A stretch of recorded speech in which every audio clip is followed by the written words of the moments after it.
Bugün seninle bu videoda aslında herkesin yakındığı çok önemli bir konudan sohbet edeceğiz. Konumuz insanlar neden başkalarını ezmeye çalışır? Bunu hayatımızın her alanında görebiliyoruz. Aile ortamında, akrabalarımız arasında, okul hayatımızda ki mutlaka işte kendini popüler zanneden bir çocuğun karşısında sıkıntı çekmiş birçok insan tanıyorsundur ya da belki sen böylesindir.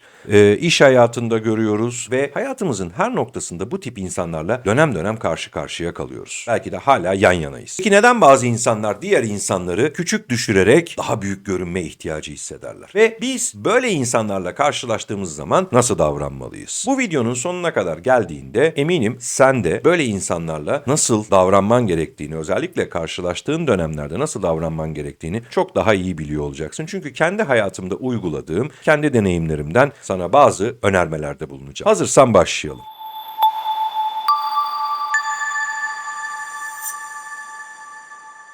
Öncelikle kendi deneyimlerimden ve gözlemlerimden birilerini ezmeye çalışan insanların aslında kendi içlerinde ne kadar değersizlik ve boşluk yaşadığını fark ettim. Mesele beni ezmeye çalışması değildi. Aslında kendi içindeki boşluğu doldurmaya çalışıyordu ve o değersizlik hissini bastırmaya çalışıyordu. Ve bu sadece sosyoekonomik durumla da alakalı değildi. Çok zengin, hayatını muhteşem yaşayan insanlar bile kendi içindeki o eksikliklerini tatmin etmek için başkalarını küçük düşürme noktasında sergileyebiliyordu. Ben de kendimi sürekli şu sorunun içinde buluyordum. Neden bu insanlar barışçı bir yol tercih etmek yerine savaşçı bir yolu tercih ediyorlar? Ve ondan sonra da sana cevap da, hele ki o kişilere sorduğun zaman da sana cevap da hep şöyle geliyor. Hayat bir savaştır. Güçlü olan kazanır. Halbuki güçle kuvvet ayrı şeylerdi. Senin için burada kartlara bırakıyorum. O videoyu da mutlaka bu videodan sonrasında izle. Güç ve kuvvetin aslında ne kadar birbirinden ayrı olduğunu kendi gözlerinde gör. Ki bu felsefeye, yani sadece güçlü olan kazanır felsefesine kendi kendini ikna etmiş biri, bak inanmış demiyorum, kendi kendini ikna etmiş biri ez ya da ezil noktasında tavırlar sergileyecektir ve bunu hayatının her alanında yapar. Çünkü kendi içindeki boşluğu bir şekilde doldurmaya çalışıyor ve aslına bakarsan kendi savaşını yapmaktan o kadar korkuyor ki, benim gördüğüm kadarıyla böyle karşılaştığım insanlar, benim hayatımdaki insanlar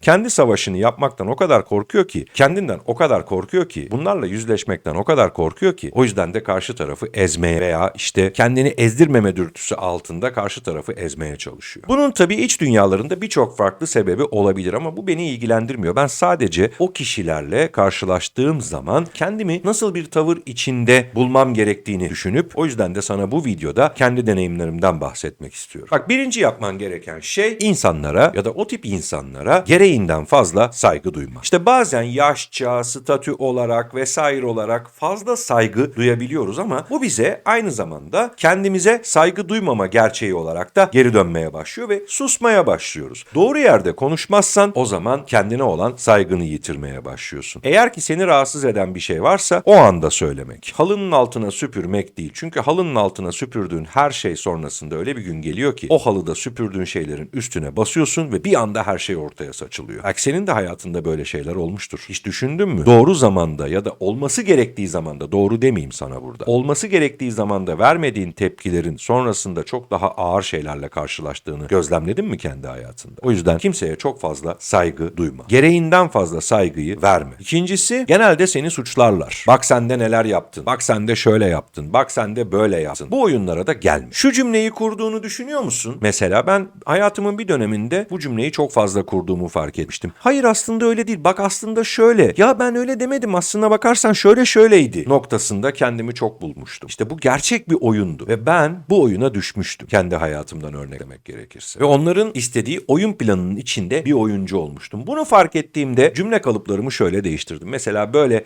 ezmeye çalışan insanlar olduğu zaman etrafımda soğukkanlılığımı koruyarak yıllar öncesinden beri bu şekilde davranmaya başlayıp kendimi çok daha farklı bir noktaya taşıyabilmeyi başardım. O yüzden sen de başarabilirsin. Buna inanıyorum. Cümle kalıbımı şöyle değiştirdim. Konuşmanı bitirdin mi? Ben buna cevap vermek istemiyorum. Unutma, karşındakini en çok çileden çıkartan şey arzu arzu ettiği şeyi ona vermemektir. Onun istediği o savaşa girmemektir. O yüzden de sessiz kalmanın gücünü de yine burada kartlara bırakıyorum. Yukarıdan izleyebilirsin. Bazen sessiz kalmak en aşağılayıcı cevaptır. Onu da o videoyu izledikten sonra kendi bilgi dağarcığına rahatlıkla ekleyebilirsin. Ve tabii her zaman nedir? Net olmak. Unutma, net olmakla sert olmak aynı şey değil. Evet, bizim toplumumuzda biraz karıştırılıyor. Benim de gözlemlerimde yakaladığım şey bu. Sen net oluyorsun ama karşı taraf çok sert diyor. Ya da bak şu olabiliyor. Benimle bu şekilde konuşacaksan ben bu şekilde konuşmaya devam etmek istemiyorum diyorsun. Ya da benimle bu şekilde bir iletişimde olacaksan ben bu iletişimi keserim diyorsun. Hemen sana şu cevap geliyor. Tehdit mi ediyorsun beni? Hayır, bu bir tehdit değil. Bu gayet net bir şey. Sadece istemediğim bir şeyi, hayatımda olmasını da istemediğimi sana beyan ediyorum. Bu bir netliktir. Evet, net olmaktan korkma. Uzatmadan, lafı dolandırmadan net bir şekilde masaya koyabilmelisin. Ve tabii ki de masaya koyduktan sonra da baktın ki her şey aynı şekilde devam ediyor. Söylediğin şeyin de arkasında durman gerekir. Ve son maddede burada çok basit ve gerçekten çok rahatlıkla uygulayabileceğin, en azından benim için öyle olmuştu. Senin de zorlanacağını düşünmüyorum. Daima kendin ol. Unutma, herkesin hayatında çeşitli yaşanmışlıkları, çeşitli